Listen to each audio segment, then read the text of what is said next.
Okay, good morning. So today we'll talk about numerical differentiation and integration. We'll start with differentiation. As you know, our goal is always to decrease the error of our numerical method. So we assume that we have a function f, and we have a number of sampling points of it. This sampling is, for example, because we measure that function somehow, so it's a measurement, or that we evaluated the function at these points in some complicated way of acquiring the data. So it was somehow hard for us to know what the function is continuously, but we could somehow evaluate it this points or these sample points. So if we have that function and these sample points, we want to ask about its derivative. How can we find the derivative of function at these sample points?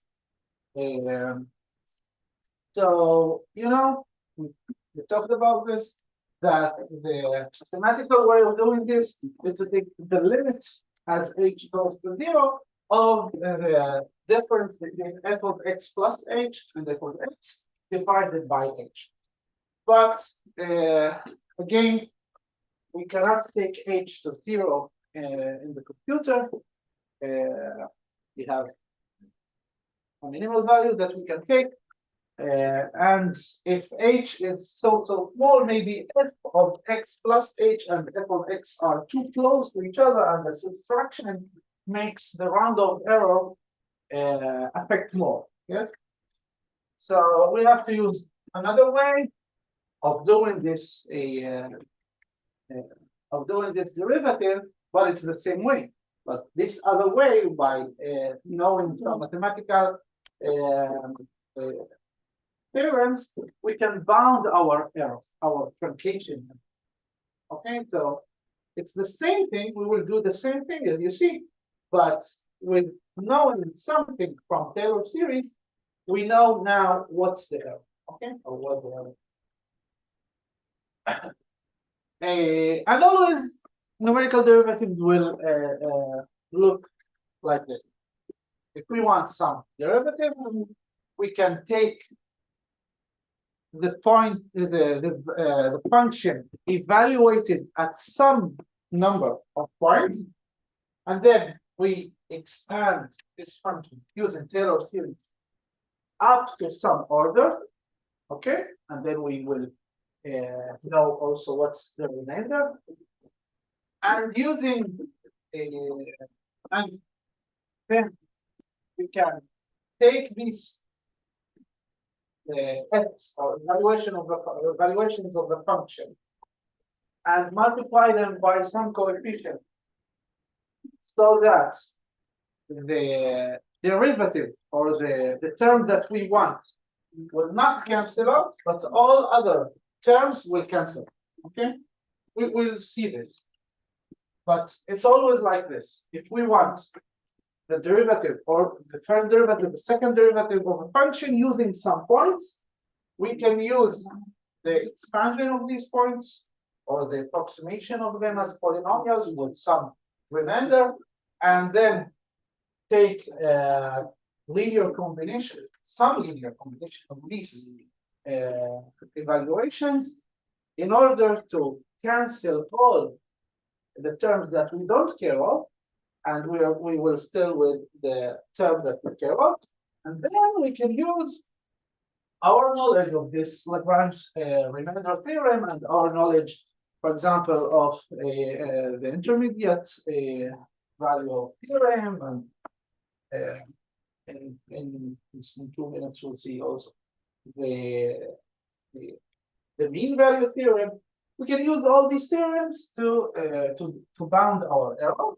But in this course, it's sufficient for us to talk about only the order of it. Okay. how it scales with h. Does it go like h squared, like h cubed, like h itself?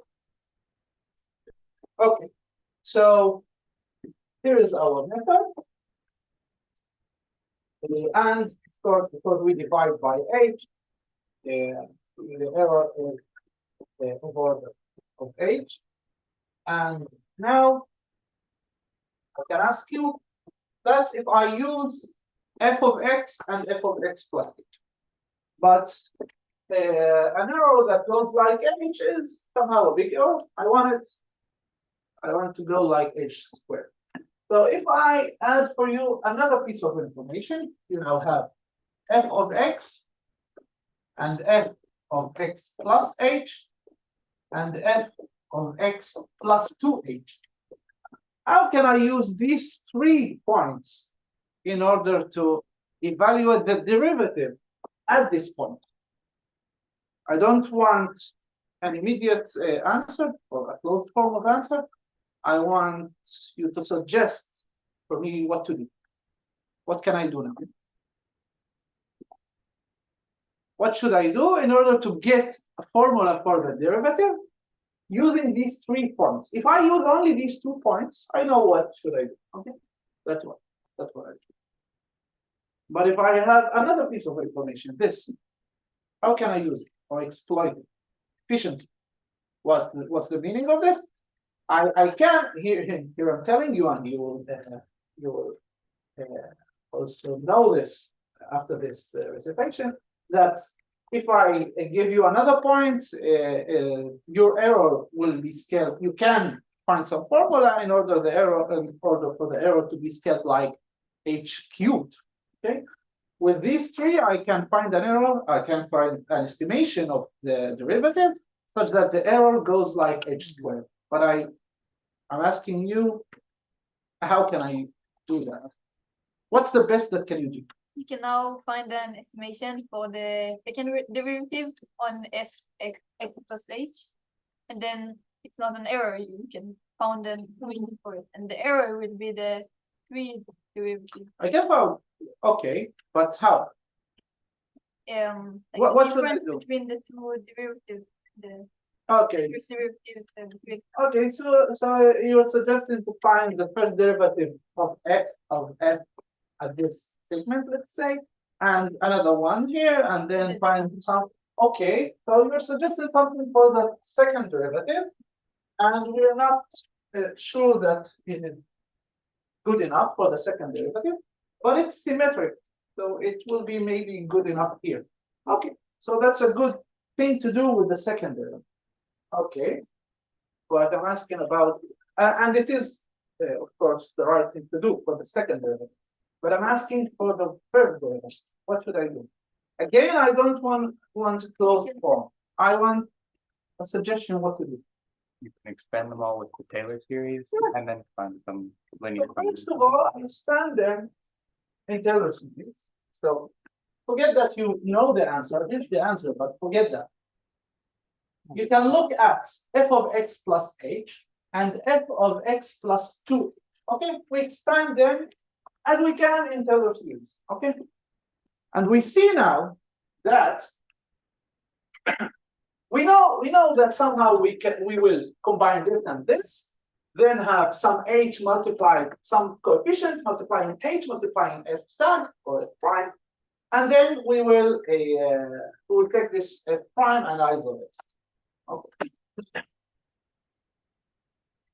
But when we take only f of x plus h and f of x, we only can do f of x plus h minus f of x, divide by h, so that's the answer, and that's the error. Okay. If we have this, so we can also make this term disappear or cancel. How? You see that because of this being 2h, so it's 2h squared, which is 4h squared, we can take this minus 4 of this, and this term will disappear and we'll still with this. But if I take this minus 4, this, then with f prime, I will get 2h minus 4h, which is minus 2h. And with f, I will get this minus 4f, which is minus. So I have to add after that plus 3f of x. Okay, so I take this minus 4 of this, and then add 3 of f of x, and then divide by minus 2h. So this is minus 2h. This minus 4 is this minus 2h f prime. So this will give me an estimation of the first derivative with an error goes like not h cubed, but h cubed divided by that h. So it's h squared. Okay.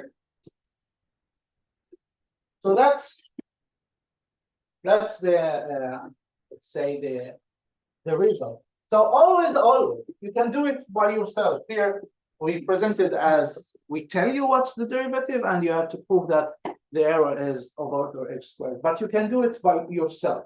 If you have, for example, 4 points, and you want to use these 4 points in order to evaluate the derivative here, you can do this by yourself. You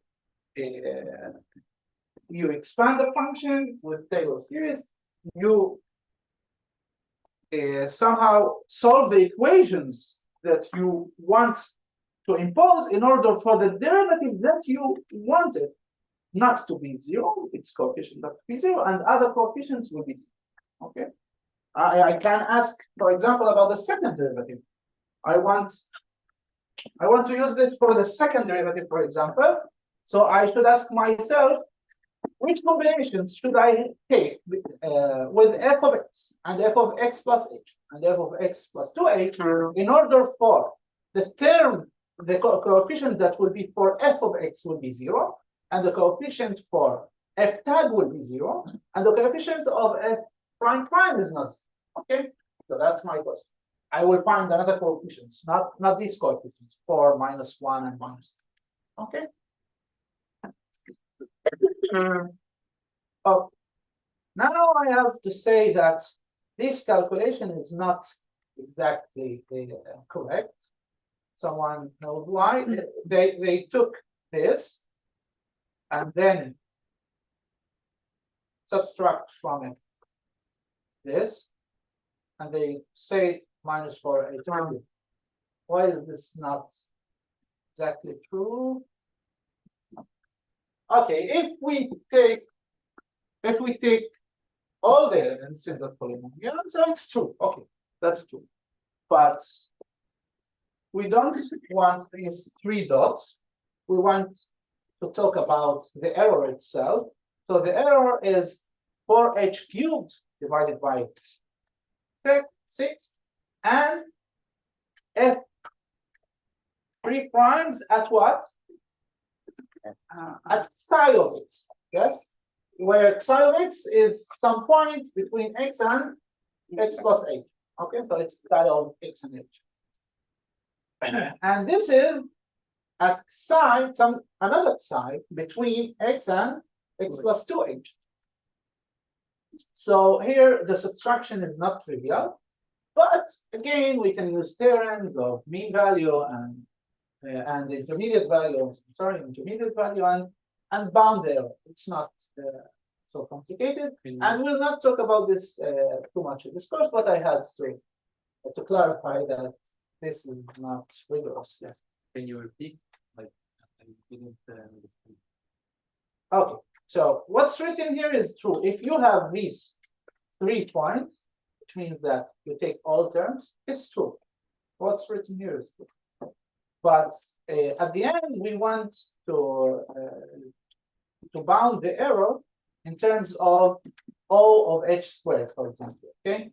Okay. So it's not true now to say to neglect all these terms and say that this minus the 3. Okay. Okay, because the terms here are not the same as the terms here. Yes. Yeah. Oh, so what's the correct thing to do? The correct thing to do is to say that the error here will be, without these 3 points, will be, as Lagrange says, f prime prime prime at some point between x and x plus. And here at some point between x and x plus 2a. And then we can make the subtraction in some way and get our good bound for them, or good estimation. But again, what's important for us in this course that it goes like a squared. And why do I want this? Because if I put some criteria for myself that the error that I want it to be less than, for example, 10 to the minus 8. And I know what my h is and what my error is. So, and I know if I reduce h by a factor of 2, my error reduces by a factor of 4 somehow. Okay, it's not exact, because it also depends on this. But if this function is bounded, I can use this way of thinking. And if I want higher order derivatives, I can use the same way. If you remember also, when we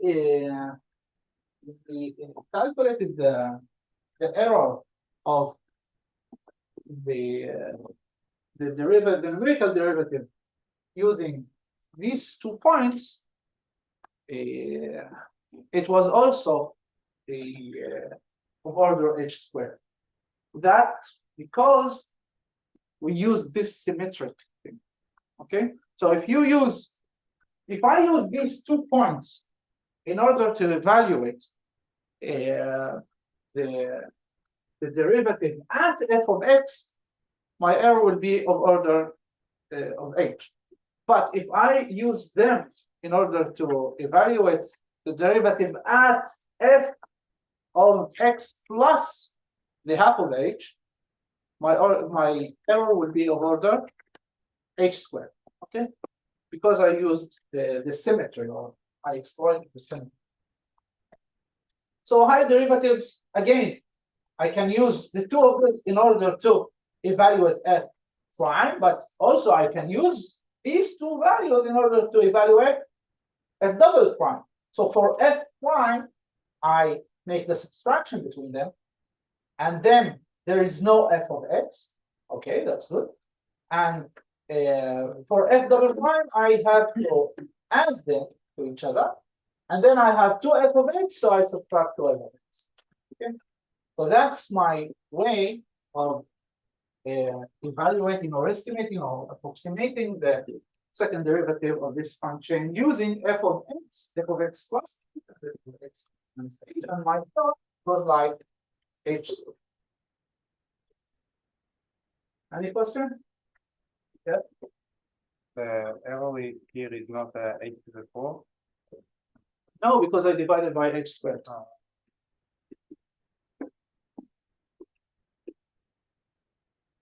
And again, we have to care about the total error. Again, when we take h smaller and smaller and smaller, then maybe the values of f of x and f of x plus h are too close to each other. And then which error will arise or will affect? The round of error will now affect more and more. Why? Because it goes like what? How can the truncation error affect the my calculation? Again, if I calculate f of x plus h minus f of x divided by h, and I have the truncation error, okay, which is minus h over 2 f double prime of some side of x. So how would my round of error affect this calculation when I use the computer? So when I evaluate or calculate f of x plus h, and I calculate f of x, they have round of errors, okay? And if they are too close to each other, the subtraction of them now is important because h also is small, is very small, and I divide by it. So I have the difference between these round of errors divided by h, goes like 1 over h. You remember that. was. So the truncation error is minus h of 2 f double prime, and the round of error is delta epsilon over h.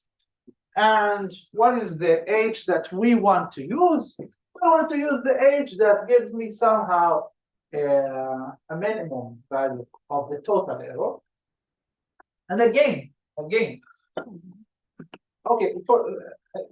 we'll see at first the solution. That's the solution. And again, I don't know what's this f double prime sine of x and h. Okay, it depends on x and depends on h. But I can bound it, and I can hope that when I bound it and I take some evaluation of this h, I will be enough close to the optimal h. Okay, if not, again, I don't know if I'm close or not, but I can do the calculation, for example, iteratively once, twice, 3 times, and see if I'm not changing my h, then I'm there. Okay, and we'll see an example. So it's always maybe better to start with some big h, for example, 0.1, and decrease it. Yeah. Epsilon m is the difference between, I don't know what's, okay, but it's the difference between the round of error of f of x plus h minus epsilon r of f of x. That's the delta epsilon.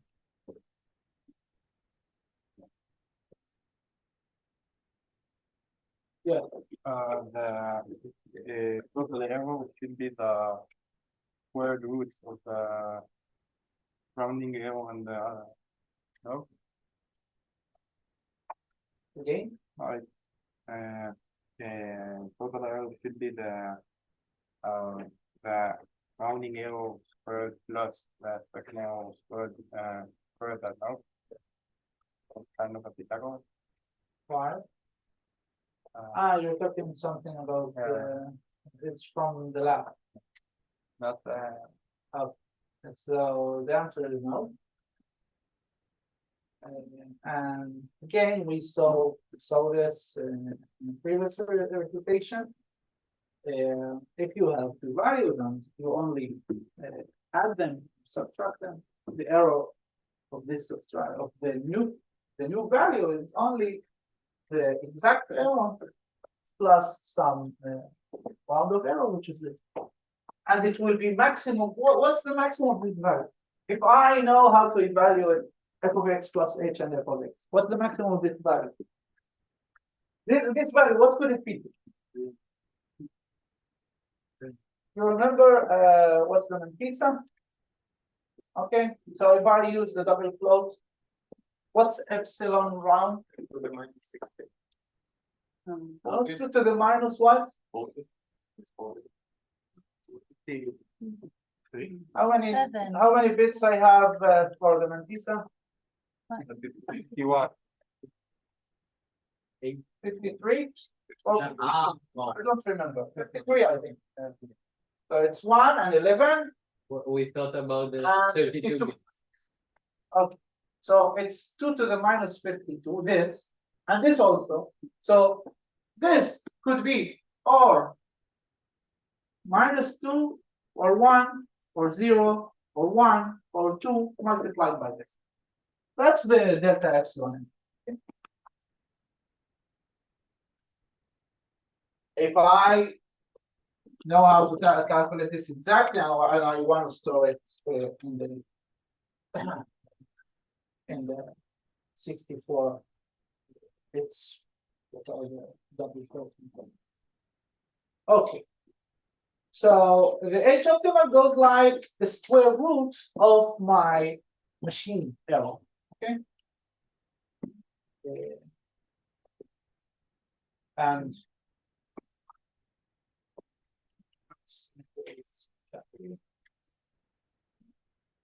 okay, I will answer this. Not now. Okay. So let's see an example. The example is for the function sine x cube, not the x cube, the sine is cube, okay? And we know that its derivative is 3 sine x squared cosine x. And we want to evaluate its derivative.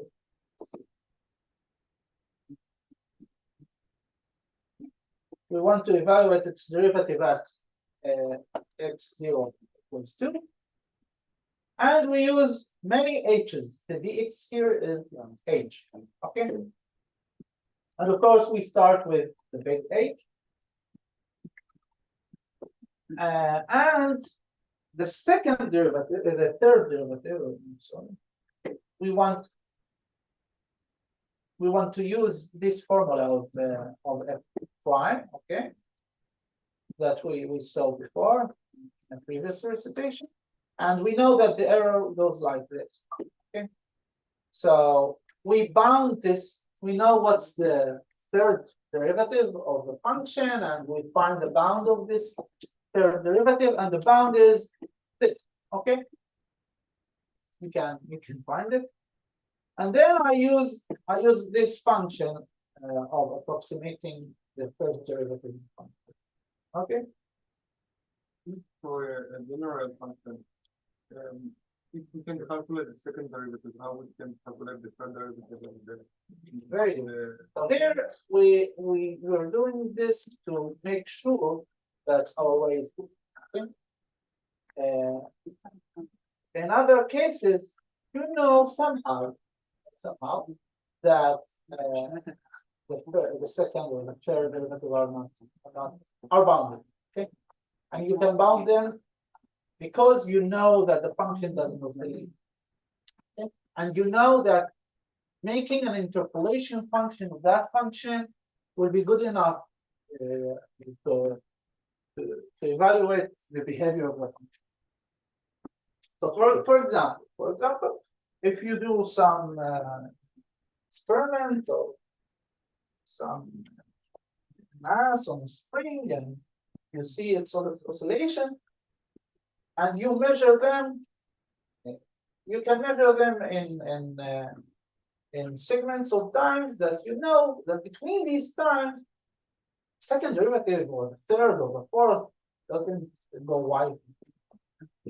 So you know that because of another thing, and you know that you can bound.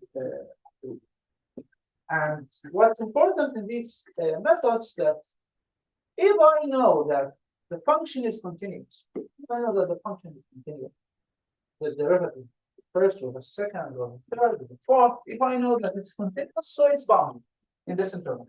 Okay? It's bound out.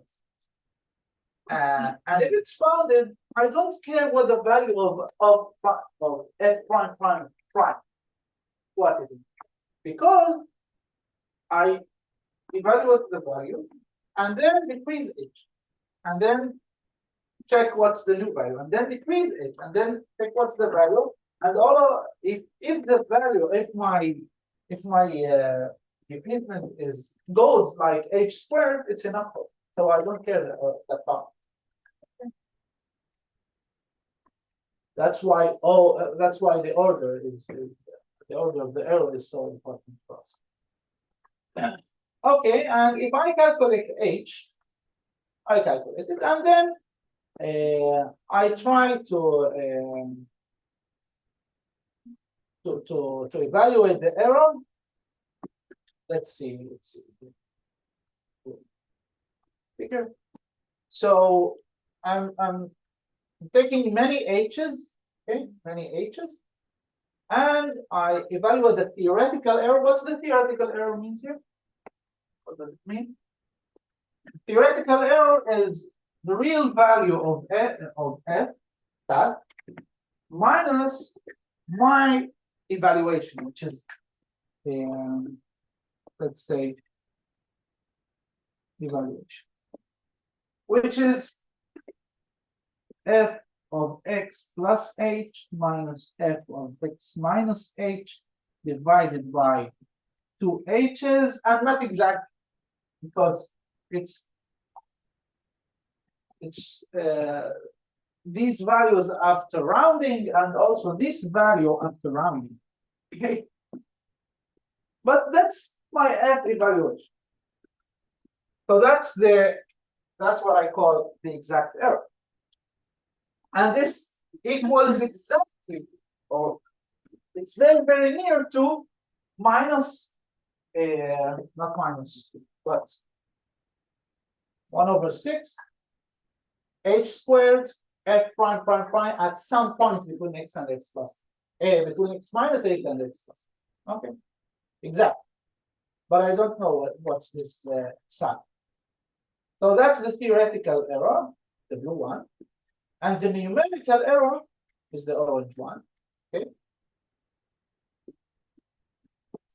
And here is the optimal h that we found from this formula, from the formula of the derivative of the total error should be 0. Okay. And you see that the h optimal is good enough. Okay. So my error goes down, goes down, goes down, but this truncation error goes down, and then it goes up. And the numerical error also goes down until it goes up. Why does it go up here? Because of the round of error. Yeah. Yeah. Oh. The values are getting smaller. Yeah. And you see that the h optimal is good enough, but there is a better h. For example, this h. You see this h. It has a better. It has a lower error. Okay. And this h is the best. You see it? This h is the best. But again, you can make this iteratively and get this h, for example, or this. I don't know what the iterations give you. But again, one calculation was good enough for this h. Okay. So it's good. And we should take this h again. You should start with a big h and decrease it until you see that you've got the minimal value of where that you can, as much as you can. Any questions? Yeah. Why did you use the log on the ages? Because if I draw this not logarithmic, it's hard to see this information. But try to think about it not logarithmic. You will see it. So this value will be much bigger than this value. So the function you will not notice the behavior of the function.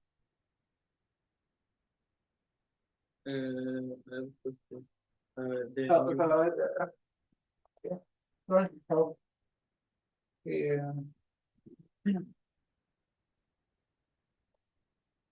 this function, you see, this function, if I draw it logarithmically, it will be like this.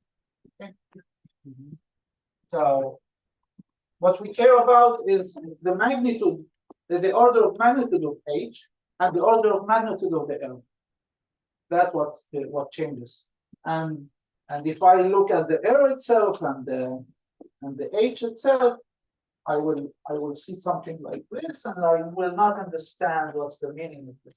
Because here is, for example, h to minus 12, and here is 1. Okay. So I don't see the information in this graph, but in this graph I see them. Yeah. I wanted to ask about the numerical error. Why does it change it from being like linear to Again, it's the log with the log. okay, but the numerical error doesn't supposed to be smaller. No, because when you divide by h, so when h is too small, then the round off error, which is the round off error divided by h, now will affect more. Oh.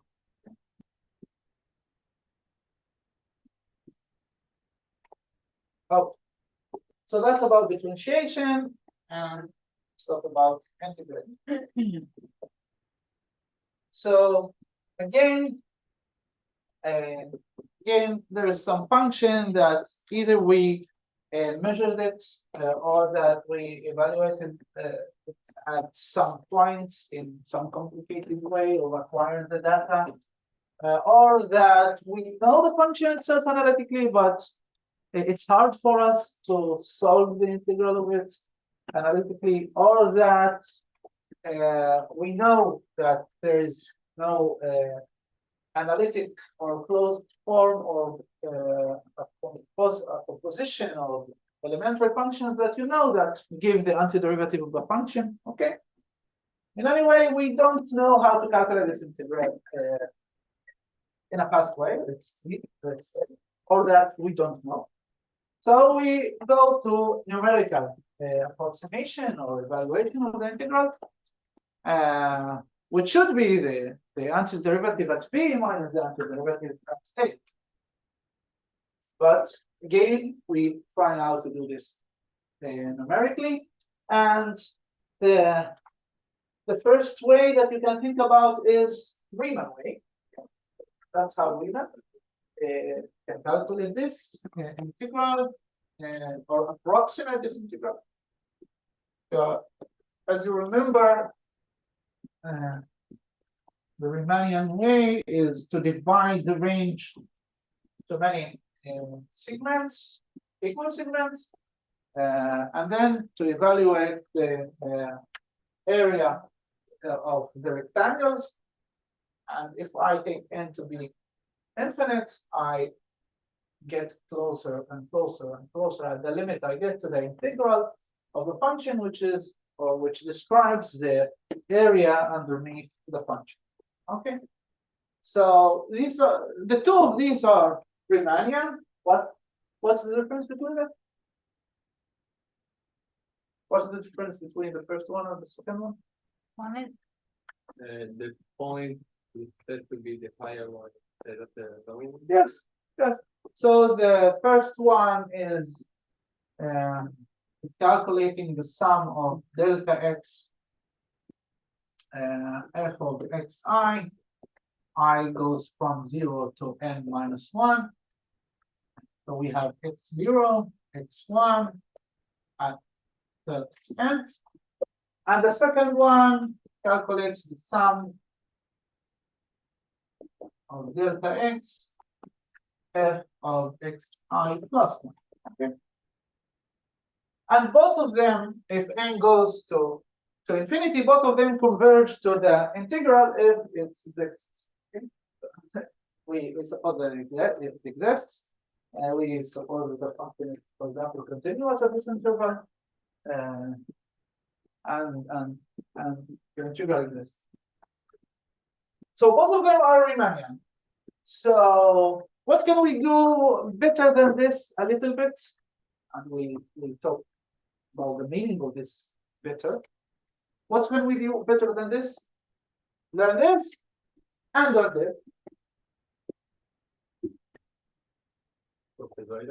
Yes, the average of them. The average of them. If I take the average of them, which means that here I take this, that is right. Okay. And here I take this, it's better. In what meaning it's better? approach is faster. Yes, it approaches to the integral, to the exact answer faster than this, and faster than this in terms of the number of segments that I divide my range of integration to. Okay. So again, if I take the sum of them multiplied by half, that's the trapezoidal way. Okay. Okay. Any question? And now I should estimate the error and convince you that this is faster than the remainder. Okay. So let's talk about only x0 and x1, or x1 and x2, one segment, and its length is h, and the integration over it, I estimate it as h/2 f of x1 plus f of x2. That's my estimation. And the claim here, or the statement, that the integral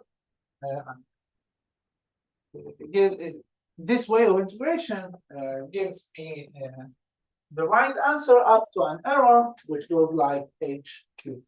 Okay. So how can I prove this? Again, using Taylor expansion or the polynomial approximation with knowing the remainder. What is? Okay. So the exact integral is, let me write it here, the exact integral. Why will I write it here? Because I don't want to use these methods. So the exact integral, and let's talk about an integral between 0 and h, because always we can move the function start at 0. So the exact value of the integral is the integral of f of x dx from 0 to h, which is the integral of f of 0 plus x f prime at 0 plus x squared over 2 f prime of psi of x dx. Okay.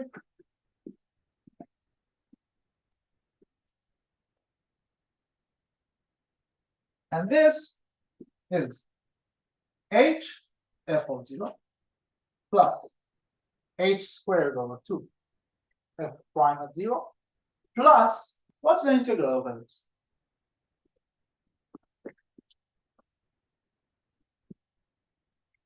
I don't know, because I don't know what's this psi of x. Okay. I can say that this is exactly there, which means that this is f of x minus b. That's what x squared over 2 f squared over prime is. But I do know that this psi of x is between 0 and h. That I know. Okay. And because I know this function is continuous, I can use again the mean value theorem for integrals, and again say that it goes like h cubed. Okay. So yeah. Why the argument you have in the first two 1 0, then you have the exact.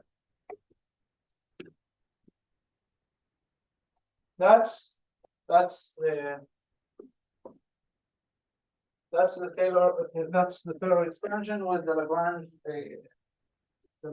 term. Okay. So if you want to call this x0 and this x minus x0 to the power of 1, this is x0. But now here, after linearizing the function, I have an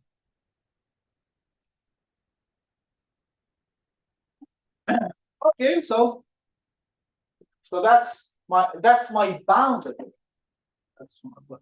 That's my boundary there. Okay, so that's the exact one. And when I use the trapezoidal way of integration, what I really do is h over 2 multiplied by f of 0 plus f of h. What f of h is f at 0 plus h f prime at 0 plus some error. Okay, and multiplied by this h over 2, I get 1/4 of h squared h cubed f double prime at 0.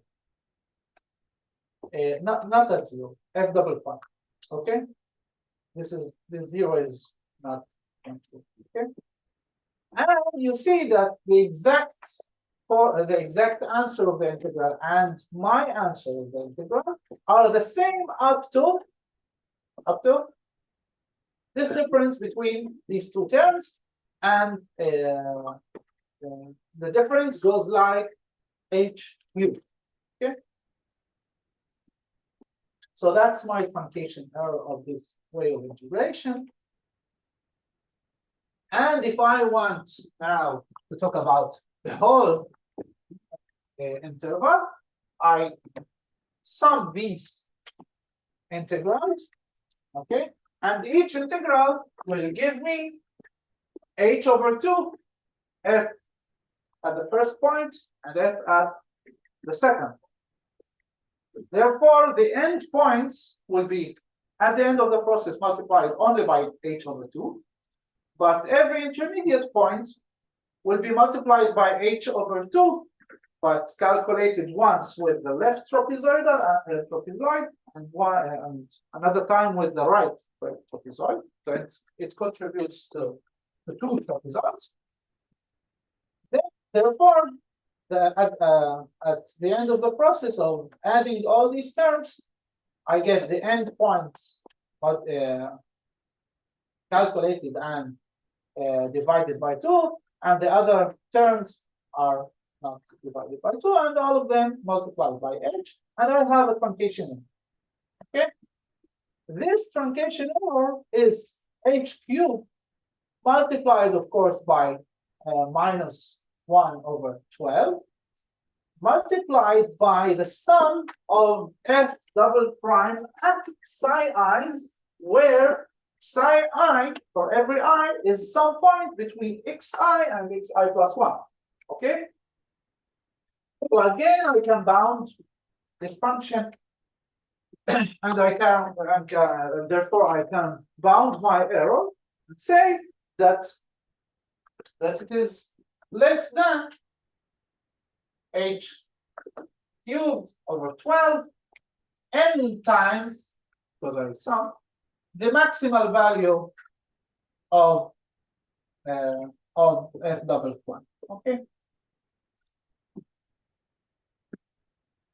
at the interval,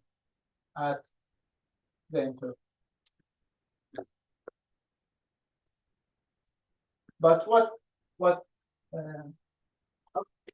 you know what? Let's not follow that.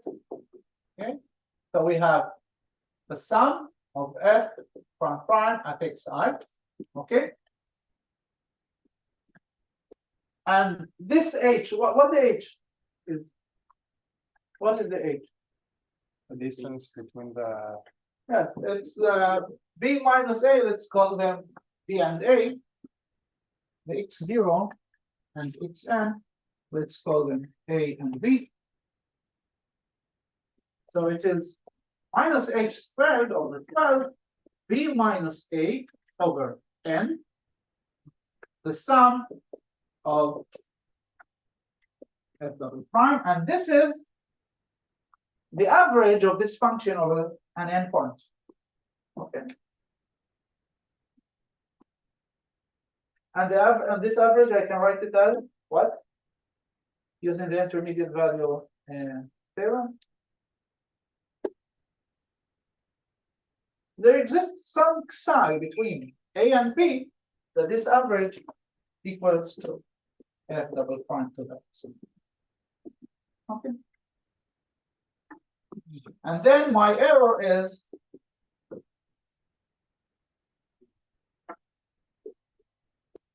that's my error. And it goes with n like what? It goes like what? 1 over n squared, not n cubed. So although you see here h cubed, one of the h's goes here in order to say that it's f double prime, and we're left with 2 h's. Okay. So this way of integration gives me an answer that has an error which goes like h squared, or 1 over n squared, where n is the number of segments we divide the domain of integration. Okay, so that's what we say. And let's see an example. If we want to calculate this integral, and we know what's the answer of it. Yeah, the answer is arctan is 2. And we want to calculate it only using 3 points, 0, 1, 2, which means that n equals what? 2. 2. Okay, there are 2 segments. So this is the trapezoidal method using x0 and x1, and here is it using the x1 and x2, and our answer is 1.10000, whereas the actual answer is 1.107 something. So our error starts from the third digit. Okay.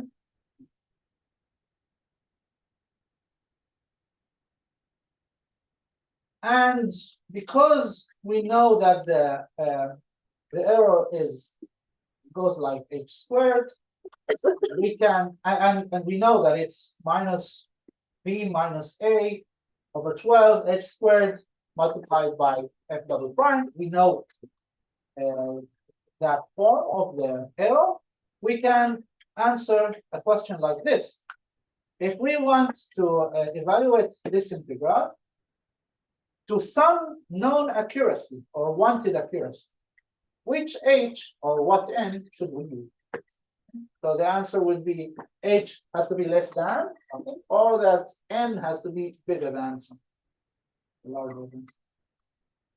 So again, how do we answer this? Use the truncation also. You can use the truncation also. Yes, so what's the second derivative of the function 1 over 1 plus x? What's the second derivative? It's 2 over 1 plus x cubed. And what's the maximal value of this function in the interval 0 to 1? 2. 2.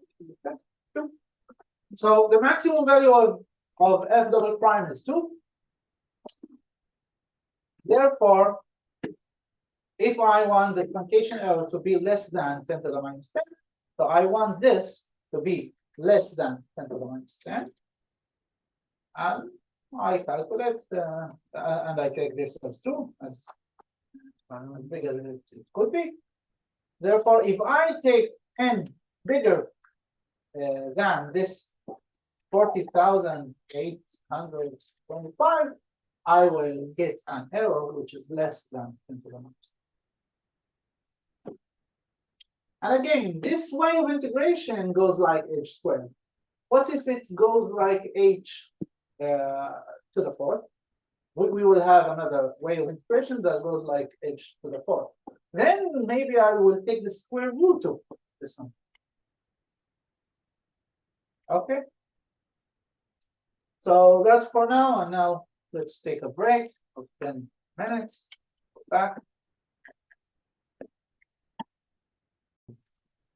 Okay, so we talked about the trapezoidal method and then about the composite trapezoidal method, like the my segmentation,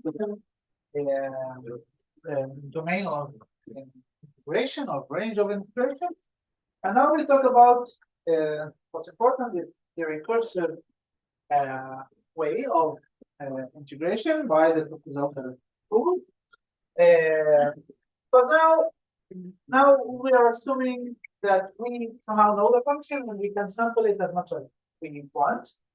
And we want to evaluate the integral with some error that we choose. For example, we want to evaluate the integral up to the threshold, 6 decimal 6 digits after the decimal point. Okay. So how do we do this? We start with the trapezoidal method. And we say, let's evaluate our integral using only the 2 points A and B, only A and B. So it is the half of B minus A multiplied by f of A plus f of B. That's it. Okay. And then we add another point at the second iteration. We add this point. Now we use the rule, the trapezoidal rule here and the trapezoidal rule here. And this proves our error or our estimation. And after that, I add another 2 points. I only add points. Okay. And after that, I had these points. So here, when I moved from this step to this step, I already have the evaluation of the integral using this and this and this, and I only add these 2 points. Okay. And here I already have estimated the integral using these 4 points, and I add these 4 points. Okay. So that's that I call my 0th step, and this is 1, this is 2, this is 3. So how many segments at each step? How many segments? To the power of the So it's 2 to the power of n. And how many points I use in total? Total. In order to estimate the integral, that s plus 1, yeah? Okay, if there are s segments, so there are n s plus 1 points. And how many new points at each step do I add? New points. N times 2. 2 to the n minus 1. Okay, so here I add only 4 points. Here I added only 2 points. Here I added only n 1 point. So this is true for n bigger than 0. Okay. And why do I say I only add points? Okay, there is a motivation of this statement. Because the trapezoidal way of integration goes like this. It is only the 2 endpoints summed to each other divided by 2, and then I add the sum of the evaluations of the function at the points. So if I have new points, I only have somehow to use the sum of the evaluations of the function at these points. Okay. And I have to correct my way of integration. I have to use this formula somehow. Okay, we will use it. Okay, but the term that I will add somehow is only the sum of the evaluations of the function at the new points. So the h at step n, what is it? Hn. It is b minus a divided by 2 to the n. Yes. Okay. And here I have somehow to add the sum of the points into account. The sum of the evaluation of the function and the points into account. Okay. I have to add it. So what is this point and this point and this point and this point? This point is what? Is a plus hn. Yeah. And this point is what? A plus 3h, 5h. So it is a plus 2I minus 1 hn. Okay. And I goes from where to where? I goes from 1, then a plus hn, okay? Until what? How many points do I have? 2 to the n minus 1. And I have to take the evaluation of the function. So that's the term that I will somehow add into account, take it on. In the next, so if I know what is the estimation of the integral at step n minus 1, and I want it in the step n, all I have to do is somehow take my previous answer and add to it somehow this calculation, which calculates the function at 2 to the n minus 1 points, new points. So I don't have to repeat my evaluations, okay? And we will do it recursively. But I want you to see that this is the only thing I have to add somehow. Okay? So you see it, I think, graphically, and we'll see it now in algebra.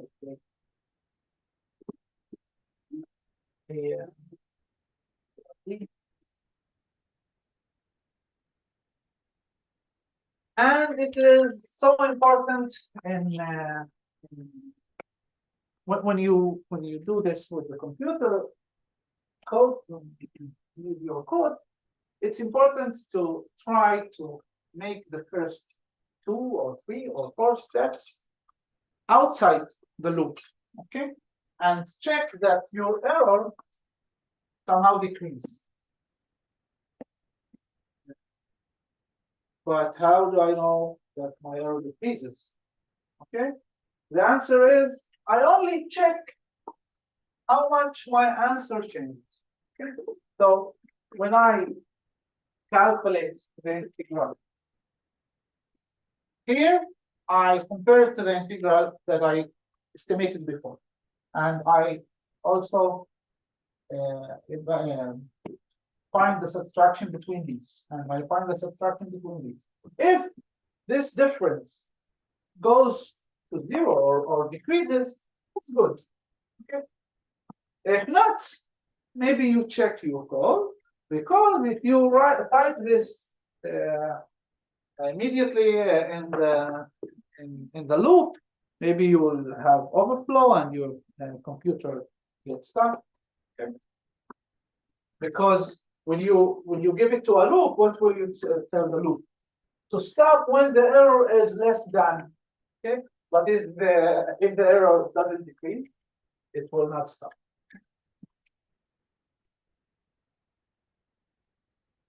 Okay, so how to see it?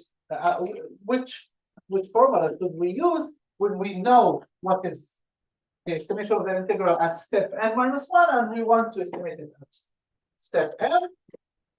The answer is let's write down what's the integral using the n, the 2 to the n segments, and what's the integral using the 2 to the n minus 1 segments. So that's the trapezoidal method using all of the points with segmentation of 2 to the n, and here using all the points with segmentation of 2 to the n minus 1. And now we will see that this somehow contains this. Okay, let's see how. This sum, I divided it into two sums. One over the even values of this I, and one over the odd values of this. And the stopping of the sum, or the end of the sum, I take care of it. Okay, I take care of it because I have to take all even numbers between what and what? Between 2 and 2 to the n minus 2. Okay, and if I use 2i, so I goes from 1 to the half of what I say, which is 2 to the n minus 1 minus 1. Okay, And here is a mistake here. It is HN, not HN plus 1. And the odd values, I will go from 2 to the n, from 1 to the n minus 1, because it's 2i minus 1. So it will be 1, 3, 5, until what? Until 2 to the n minus 1. Okay. So you can make sure that you are okay with this dividing. And hn is hn minus 1 over 2. Okay. This h is the half of this h, this h is the half of this h. And now this is our estimation of the integral using the n minus 1. So you see here the even values are the values which were before. And the new ones are the odd ones. So our estimation at the end will be the half of the previous estimation plus this sum multiplied by h. And you see here, it's not only a correction, okay? It's a correction in the overall, but it's not that we take the previous answer and add something to it. No, we take the previous answer, multiply by half, and add some other term. Okay. And we know, because of our knowing that the error goes like h squared, we know that if h is the half, the error will be 1/4 of what we saw in a previous step. Okay, so that's our recursion rule. That's the start, the step 0, and you can ask the loop to continue to evaluate these estimations until the error, until the Rn minus 1 becomes smaller than some value that we choose, some criteria that we choose for us. Okay, any question? Oh. And now we have this Simpson method, which is somehow an introduction for the next recitation. So someone also told me to tell you that what we said was not so correct. This is not the first value and the last value. The second, it is only the minimum of the function at this interval, and here it's the maximum of the function in this interval. They are also Riemannian integrals, and also they go as h. The error goes as h. And this thing of maximum and minimum, you have also the infimum and the supremum, and we can divide the range not in equal way. All of these do converge also to the right integral. You can search in Google about or Wikipedia about Verboe integrals. It's a good thing to know. Anyway, you converge to the integral. And now I repeat, we saw in the Riemannian way that we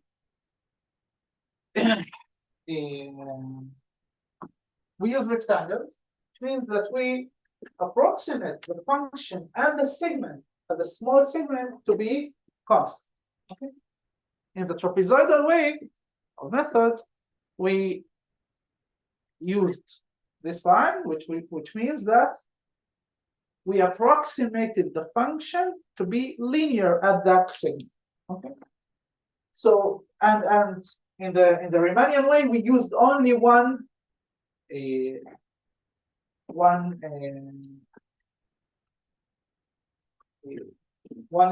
one point.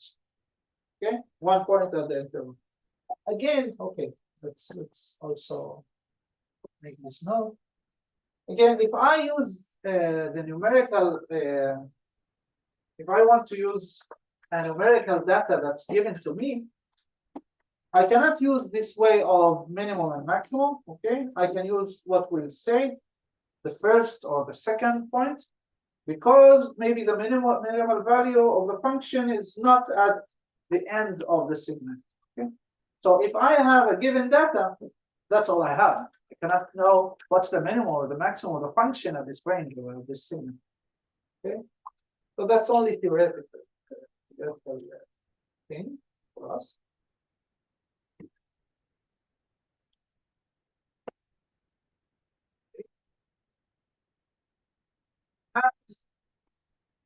Again, I will say, maybe at the one segment I can approximate the function using the data that I have to be quadratic at least, and maybe it's better. Okay, so in the Riemannian way, we took the function to be at a segment to be, for example, that point. That's the function. And in the trapezoidal way, we took the function to be linear, and we used 2 pieces of information to do that.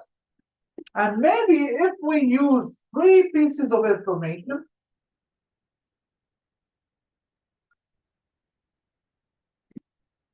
at this segment, maybe I can make it quadratic.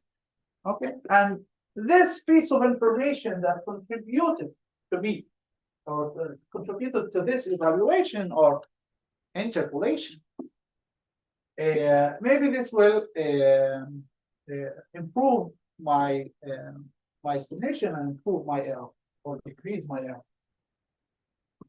And the answer is yes, it decreases the the order, and you should know how to take the coefficients. Okay. So it's a general question. Which points should I take in the segment in order for my evaluation to be the best? And if I know which points do I have to take, it's still a question about also the coefficients. Which coefficients should I take? Okay. So from symmetry, you can suppose that you can expect that from symmetry I have to take x0 and x2 and the point between them, the intermediate point exactly at the half of the difference between them. Okay. And if you know that, you should make some calculation to know that the best coefficients that you can get are these third, 4/3, and third, and then multiply by it. And I'm pretty sure that you know how to prove that this way of integration has an arrow that goes like h to the third. Okay. It's the same way. You expand them in Taylor series, and you talk about the remainder with this fourth derivative, and then you make sure that it is right. And you will know also what multiplies this term. You will know not only that it's O of, you will know exactly the constant. And if we take this way of Simpson, so this is the way of between x0 and x2, and we have here x1, and this is h. Okay, that's my h.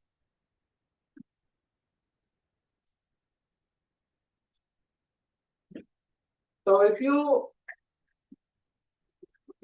evaluate the function here, somehow, if you approximate the function here to some quadratic form, it's the best quadratic form, and solve the integral, the answer will be h multiplied by this. So that's how we use these three pieces of information for that. And then if I want the integral from a to b, so I have also x4, I have also x.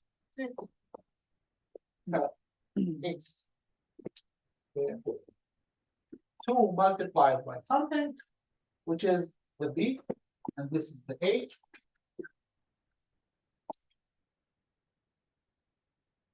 So it's not hard to make this sum. Okay. And the division will be like this, something like this. Okay. Where the function itself is y equals f of x, yes, and here between x0 and x2, between them, that's my interpolated function. Okay, that I use that I calculate the area and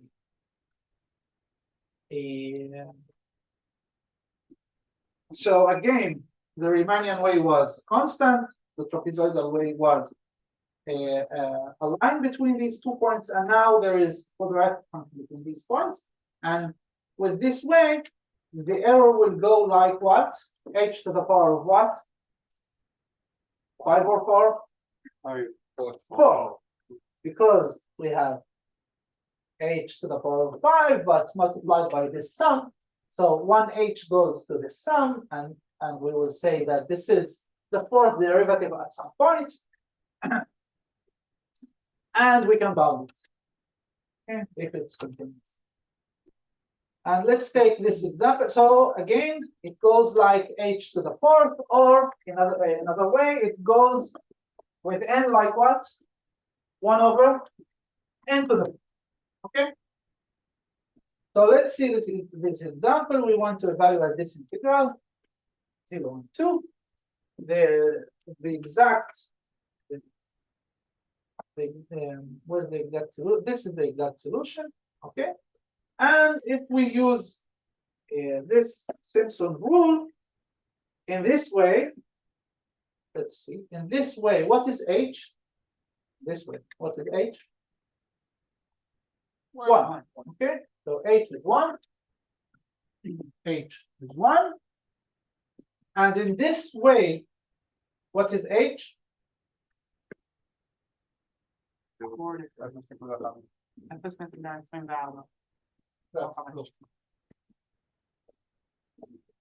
Okay, so we expect from the error to be reduced. We expect to be reduced by 1 over 4 to the 4. Okay, so here the error at the first estimation, the error is 0.03, and here the error is 0.00013, and it really does reduce by this amount or this factor. And in our calculation, what we don't know, we don't know this answer. Okay, so we don't know this answer, but we can calculate for some n, and then another some h, and then another h, the half of it, and then the half of it, and we will see that our answer, this is our answer, this is our fourth answer. We will see that our answer will not change up to some digit. So that's our accuracy. Our precision. Any question? Why is h equal to Because I use the Simpson way here, and when I use it, so that's my segmentation now. Or it's 6,